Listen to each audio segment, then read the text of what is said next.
ভয় দুটো বর্ণের শব্দ, কিন্তু এর ইম্প্যাক্ট অনেক বড়।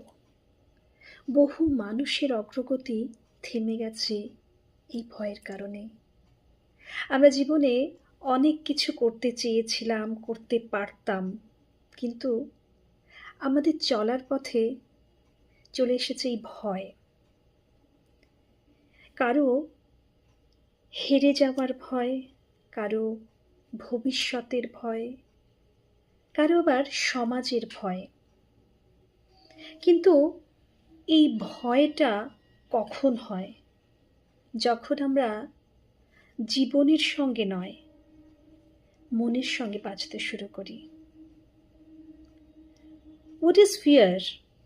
Fear is just an imaginary feeling in our mind.